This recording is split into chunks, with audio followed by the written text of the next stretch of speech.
Era uma tarde de janeiro de 1990 no Rio de Janeiro, e o sol batia com aquela intensidade particular do verão carioca, que não pede licença e não oferece sombra suficiente para quem precisa dela. No apartamento do Leblon, onde Cazuza havia passado grande parte dos últimos meses, havia uma quietude diferente da quietude normal dos apartamentos. Era a quietude de um lugar onde o tempo havia adquirido uma textura diferente, mais densa, mais consciente de si mesma. Agenor de Miranda Araújo Neto tinha 31 anos e pesava menos de 50 quilos. A AIDS havia feito com seu corpo o que o tempo faz com certas construções antigas, revelando a estrutura por baixo ao remover tudo que não era essencial. O Brasil sabia.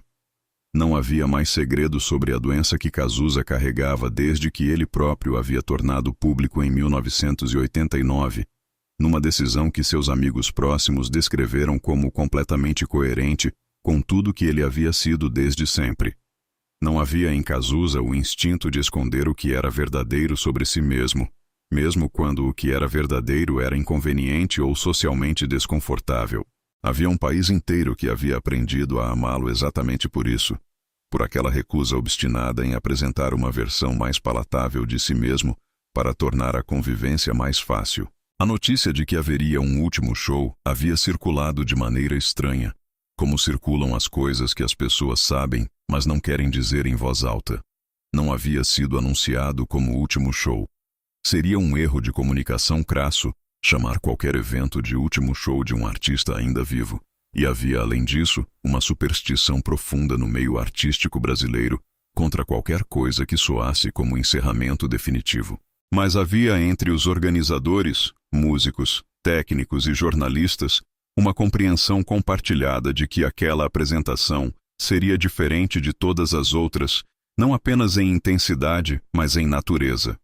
Seria a última vez que Cazuza estaria num palco com forças suficientes para estar num palco. O Canecão havia sido escolhido com uma deliberação que combinava praticidade e simbolismo. Era a casa que havia testemunhado alguns dos momentos mais importantes da carreira de Cazuza e do Barão Vermelho. Era um espaço que ele conhecia com a intimidade de quem havia suado em cada metro quadrado do seu palco. E era grande o suficiente para conter a despedida de uma maneira que fizesse jus ao que estava sendo despedido, sem ser tão grande que transformasse o momento em espetáculo vazio. Frejat soube do show com algumas semanas de antecedência, e ficou em silêncio por um longo tempo, quando o empresário de Cazuza ligou para conversar sobre os detalhes. Havia entre os dois uma amizade que havia atravessado os anos de formação do Barão Vermelho, as brigas criativas, as turnês exaustivas, as madrugadas de composição. Frejat conhecia Cazuza com a profundidade particular de quem fez música junto por anos, que é uma forma de intimidade diferente de qualquer outra porque a música não permite que você finja ser quem não é, por muito tempo, antes que a falsidade apareça nas notas. Disse que estaria lá. Disse que a banda estaria lá. Disse que fariam o que sempre haviam feito, estar presente e deixar que Cazuza fosse Cazuza. Os ensaios foram descritos por todos que participaram com uma mistura de normalidade e irrealidade difícil de articular. Cazuza chegava com dificuldade. Precisava de pausas que antes não eram necessárias, e havia momentos em que o esforço de simplesmente estar de pé era visível no seu rosto com uma clareza que os músicos ao redor aprenderam a não comentar. Mas quando cantava, quando a música começava e ele abria a boca, havia algo que não havia diminuído, uma qualidade de presença vocal que não dependia do corpo que a produzia da maneira que se poderia esperar. Como se a voz tivesse uma autonomia própria que a doença não havia conseguido alcançar completamente. A noite do show chegou com o Rio de Janeiro fazendo o que faz em janeiro, existindo com uma intensidade que não dá espaço para nada pela metade. O Canecão lotou como havia lotado em tantas outras noites, mas havia uma qualidade diferente nas pessoas que entravam. Não a antecipação festiva dos shows anteriores. Era algo mais sério e ao mesmo tempo mais terno. Pessoas que haviam levado seus primeiros discos do Barão Vermelho para casa quando ainda eram adolescentes. Pessoas que haviam ouvido Cazuza em rádios de hospital durante momentos difíceis das suas próprias vidas. Pessoas que simplesmente haviam crescido com aquela voz como parte da trilha sonora das coisas que importavam. Muitos choravam antes mesmo de o show começar. Não o choro expansivo dos momentos de comoção pública, mas aquele choro quieto e particular de quem está processando algo que ainda não terminou, mas que já sabe como vai terminar. Os técnicos de som e iluminação trabalhavam naquela noite com uma atenção redobrada, que tinha menos a ver com profissionalismo e mais com o desejo de não desperdiçar nada do que estava prestes a acontecer. Cazuza chegou ao Canecão apoiado pelo braço de um amigo e foi direto para o camarim. Havia uma proteção necessária ao redor dele naquela noite que não era vaidade de estrela, mas cuidado real com um corpo que precisava preservar energia para o momento que importava. No camarim ficou sentado por um tempo em silêncio, depois pediu uma xícara de chá. Olhou para o espelho por um momento que ninguém ousou interromper, e então disse que estava pronto. Quando as luzes do Canecão baixaram e a banda entrou no palco, o som que veio da plateia tinha aquela qualidade particular que os técnicos de som descrevem como diferente de qualquer outro tipo de reação de audiência. Não era entusiasmo comum. Era reconhecimento profundo, a voz coletiva de pessoas reconhecendo que estavam num lugar e num momento que não se repetiria. Cazuza entrou no palco. O que as pessoas descrevem sobre aquele momento, e há dezenas de relatos registrados ao longo dos anos em entrevistas e documentários, é notável pela consistência de um detalhe específico. Todos dizem que a primeira coisa que sentiram ao vê-lo entrar não foi pena, foi espanto. Porque havia nele, naquele corpo que a doença havia reduzido a uma versão tão diminuída de si mesmo, uma presença que parecia inversamente proporcional ao peso físico que carregava. Como se tudo que havia sido retirado do lado de fora tivesse se concentrado em algum lugar interno que não era acessível à doença. Ele se posicionou diante do microfone com aquele movimento familiar que a plateia havia visto centenas de vezes, e houve um instante antes de a música começar em que o Canecão inteiro ficou em silêncio completo. Não um silêncio organizado ou pedido. Um silêncio que aconteceu por si mesmo, como acontecem as coisas que são necessárias. Tocaram durante quase 2 horas. 2 horas que as pessoas presentes descrevem até hoje como as mais longas e as mais curtas de suas vidas simultaneamente. Aquela qualidade paradoxal do tempo quando você está dentro de algo que sabe ser irrepetível.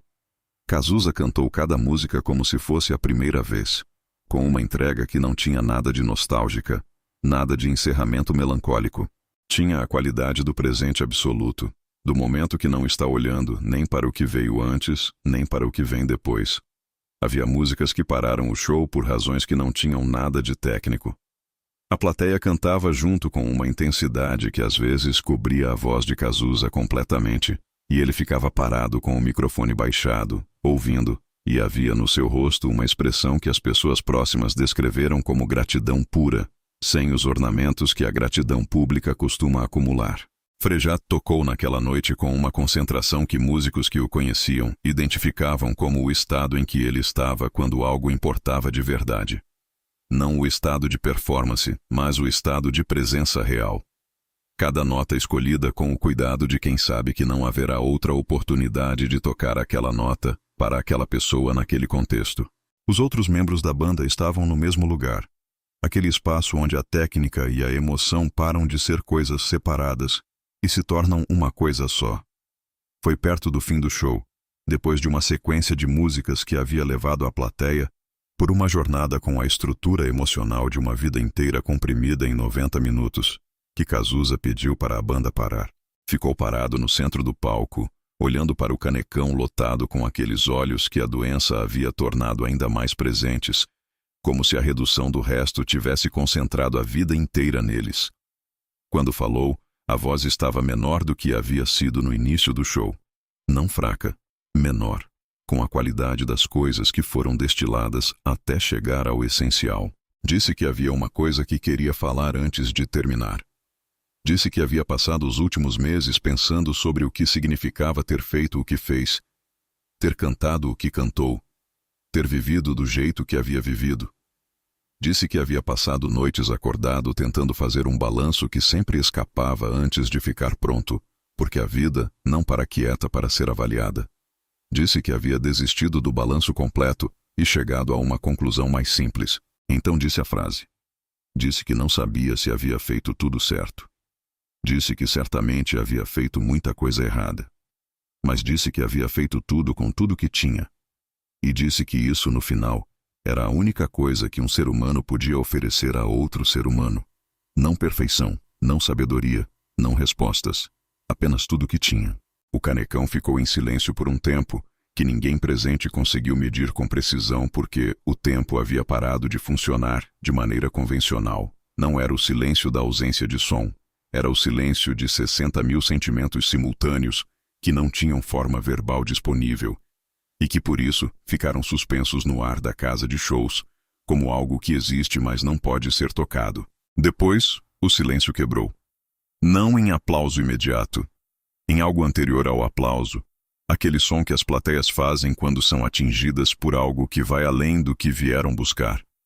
Um som coletivo que é parte choro e parte reconhecimento, e parte a liberação de algo que havia sido contido por tempo demais. E depois o aplauso veio, e foi o tipo de aplauso que não é avaliação nem aprovação, mas participação. 60.000 pessoas dizendo ao mesmo tempo que estavam lá, que haviam ouvido, que não iam esquecer. Cazuza ficou parado recebendo aquilo com os olhos abertos. Não fechou os olhos como artistas frequentemente fazem nesses momentos.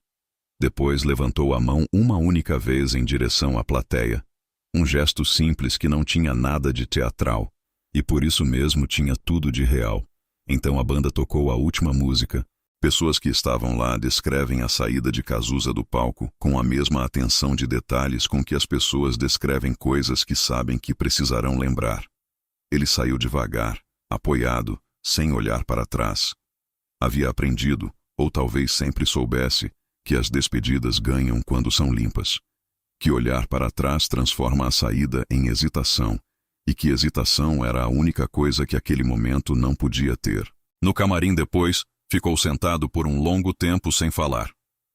Frejat entrou em algum momento e os dois ficaram em silêncio por um tempo que ninguém mediu.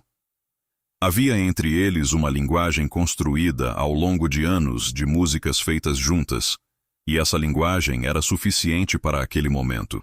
Cazuza morreu em julho de 1990, 6 meses depois daquela noite no Canecão. Tinha 32 anos e havia comprimido dentro desses anos uma vida que muitos não conseguiriam viver em 3. Sua obra permaneceu. Não como monumento a ser reverenciado à distância, mas como coisa viva que continuou sendo ouvida e descoberta por pessoas que ainda não tinham nascido quando ele estava no palco. A frase que disse naquela última noite circulou ao longo dos anos de maneira diferente de como circulam as frases famosas. Não como citação de almanaque, como algo que as pessoas guardavam para os momentos em que precisavam de uma âncora, para as madrugadas em que o balanço da própria vida parecia irresolvível, para os momentos de dúvida sobre se o caminho escolhido havia sido o certo. Havia naquela frase uma generosidade que transcendia a situação específica que a produziu. Era uma frase que não exigia perfeição. Não exigia que as escolhas tivessem sido as melhores possíveis. Exigia apenas que fossem inteiras. Que houvesse correspondência real entre o que se sentia e o que se fazia, entre o que se era e o que se oferecia. Um padrão que qualquer ser humano podia tentar alcançar independentemente do talento, da fama ou das circunstâncias. Décadas depois, jovens que descobrem Cazuza pela primeira vez, através de uma indicação de amigo ou de um algoritmo, encontram naquelas músicas algo que transcende gênero e época. Encontram uma voz que fala sobre coisas que ainda são verdadeiras, porque a intensidade do sentimento humano não envelhece da maneira que envelhece a tecnologia ou a moda. E alguns desses jovens chegam à história daquela noite no Canecão e à frase dita depois de quase 2 horas de música e de uma vida inteira de tudo no máximo. E entendem, com aquele entendimento que chega antes das palavras, que o que Cazuza havia oferecido naquele palco não era apenas uma obra. Era um exemplo. O exemplo de que viver completamente, sentir completamente, fazer completamente, é a única resposta honesta que temos para o fato inexplicável de estarmos aqui por um tempo que nunca é suficiente, mas que pode, se a escolha for feita com consciência, ser inteiro. Isso foi o que Cazuza disse naquela última noite. Isso é o que ninguém que estava lá esqueceu. E isso é o que continua chegando toda vez que alguém ouve aquela voz pela primeira vez e sente, sem conseguir explicar por quê, que está ouvindo alguém que estava completamente vivo enquanto cantava.